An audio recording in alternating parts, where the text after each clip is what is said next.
परमेश्वर के नाम की स्तुति हो। దేవుని నామానికి వందనాలు కలుగును గాక. छोटा संदेश आपके पास लेके ఒక आता हूँ। చిన్న వాక్యం మీ ముందు చెప్పాలనుకుంటున్నాను. अब्राहम के बारे में बताना चाहता हूँ। అబ్రహాం కోసం उत्पत्ति చెప్పాలనుకుంటున్నాను. किताब 12 अध्याय से लेकर 25 अध्याय तक इसमें हम लोग देख पाते हैं अब्राहम की जिंदगी के ఆది बारे में। కాండము 12వ అధ్యాయం నుంచి 25వ అధ్యాయం వరకు మనం చూస్తున్నాము. परमेश्वर ने 12 अध्याय में प्रभु ने उनको बुलाया।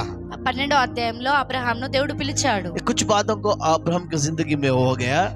కొన్ని కార్యాలు అబ్రహాం జీవితంలో జరిగాయి. परमेश्वर ने अब्राहम को बुलाया అబ్రహాంను దేవుడు పిలిచాడు. और देर हो गया उनके आशीषों के लिए, ఆయనకు ఆలస్యమైంది ఆశీర్వాదాలు రావడం కోసం. और परीक्षा आ गया उनकी जिंदगी ఆయన में। జీవితంలో పరీక్షలు వచ్చాయి. उसके बाद में प्रभु ने उनको आशीष दिया। దాని తర్వాత దేవుడు ఆయనను जब ఆశీర్వదించాడు. प्रभु ने अब्राहम को बुलाया ఎప్పుడైతే దేవుడు అబ్రహాంను పిలిచాడో और उसको आज्ञा को वो मान लिया है, ఆయన తన ఆజ్ఞను విన్నాడు. और वो ये नहीं पूछा कहाँ जाना है, कैसे जाना है, कब जाना है बोलकर। ఆయన ఇలా అడగలేదు, నేను ఎక్కడికి వెళ్ళాలి, ఎప్పుడు వెళ్ళాలి, ఎలా వెళ్ళాలి అని అడగలేదు. और आप भी अब कई प्रकार के प्रश्न पूछते रहोगा। కానీ నువ్వు చాలా సార్లు అడుగుతున్నావు కావచ్చు. जब प्रभु ने आपको बुलाता है, ఎప్పుడైతే దేవుడు నిన్ను పిలుస్తాడో, पवित्र जीवन के लिए बुलाता है, నిన్ను పవిత్ర జీవితం జీవించడం కోసం ఆయన పిలుస్తాడు. और चेलों को परमेश्वर ने बुलाया ఆయన ఎవరైతే శిష్యులను పిలిచాడో और उनके चेला बना दिया है। ఆయనను శిష్యులుగా చేసుకున్నాడు. मैं बताना चाहता हूँ, నేను जो చెప్పాలనుకుంటున్నా, उनको बुलाता है वो स्वर्ग राज्य के वारिस बनाता है। ఆయన ఎవరినైతే పిలుస్తాడో వాళ్ళు పరలోక రాజ్యంలో వారసులుగా మార్చబడతారు. अब्राहम की जिंदगी में दूसरी बात बोलना चाहता हूँ, అబ్రహాం జీవితంలో రెండో మాట చెప్తున్నాను. उनको वायदा किया है लेकिन वो वायदा और देर हो गया है, ఆయనకు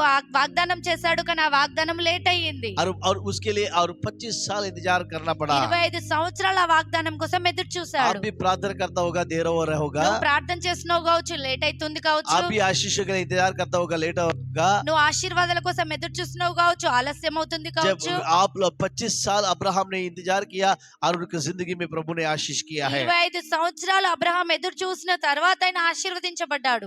और मैं तीसरी बात बोलना चाहता నేను हूँ, మూడో మాట చెప్తున్నాను. अब्राहम ने गलत किया है, అబ్రహాం తప్పు చేశాడు, वो जल्दीबाजी किया है। ఆయన తొందరపడ్డాడు. परमेश्वर ने एक पुत्र दे दूंगा बोला, ఆయనకు ఒక పుత్రుడిని దేవుడు ఇస్తానన్నాడు, और एक बेटा को दे दूंगा बोला, ఒక కుమారుని దేవుడు ఇస్తానన్నాడు. और उसके बाद में लेकिन वो जल्दीबाजी करके और अब्राहम शारा ने और हागर को उनकी जिंदगी में लेके आया। అబ్రహాము షారా కలిసి హాగర్ను తన జీవితంలోకి తీసుకొచ్చారు. उसके बाद में इश्माएल जन्म हो गया, దాని తర్వాత ఇస్మాయిలు జన్మించాడు. और उसके बाद में क्या हो गया मालूम है? దాని తర్వాత ఏం జరిగిందో తెలుసా? फैमिली समस्या, కుటుంబాల సమస్యలు, बहुत तकलीफ आ रहा है, చాలా కష్టాలు, और उसके बाद में परिवार की समस्या आ తన रहा है। కుటుంబంలో చాలా సమస్యలు ఎదుర్కొన్నాడు. इश्माएल ये तो इंसान की प्रयत्न था, ఆ ఇస్మాయిల్ అయితే అక్కడ మనిషి ప్రయత్నమై ఉన్నాడు. और इसहाक परमेश्वर वायदा का पुत्र था, ఇస్సాకు అయితే దేవుని వాగ్దాన పుత్రుడై ఉన్నాడు. और उसके बाद में भी परमेश्वर ने उसका अद्भुत कार्य के उस जीवन में किया। దాని తర్వాత దేవుడు అద్భుత కార్యాలు చేశాడు. इसहाक जन्म लिया, ఇస్సాకు జన్మించాడు. उसके बाद में क्या हो गया मालूम है? దాని తర్వాత ఏం జరిగింది? आनंद आ गया। సంతోషం వచ్చింది. उसके बाद में परमेश्वर ने परीक्षा किया, దాని తర్వాత దేవుడు పరీక్షించాడు. परीक्षा करने के बाद में भी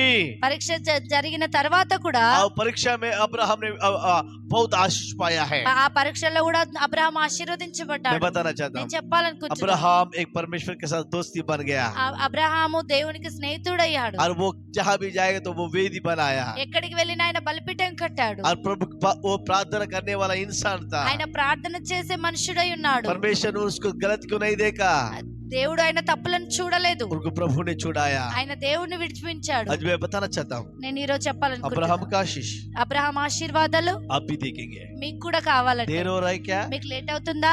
कोई बात नहीं, ఏం కాదు, चिंता ना करिए। ఏం ప్రభు బాధపడకండి. आलस्य होने के बाद में भी నీకు ఆలస్యం అయినప్పటికీ आप आनंद देखेंगे, నువ్వు ఆశీర్వదించబడతావు. आपके जीवन में आनंद होगा, నీ జీవితంలో సంతోషం ఉంటుంది, आपका दुख दिन हटा जाएगा, నీ దుఃఖ దినాలు సమాప్తమవుతాయి. परमेश्वर की आशीष आपके परिवार में होगा। దేవుని ఆశీర్వాదాలు నీ కుటుంబంలో ఉంటాయి. आपकी वेदी बनाइए, నువ్వు బలిపీఠం కట్టు, परिवार में वेदी बनाइए, ప్రార్థన బలిపీఠం కట్టు, నీ चर्च में वेदी కుటుంబంలో बनाइए। నీ చర్చ్ లో బలిపీఠం కట్టు, ప్రార్థన God బలిపీఠం. bless you.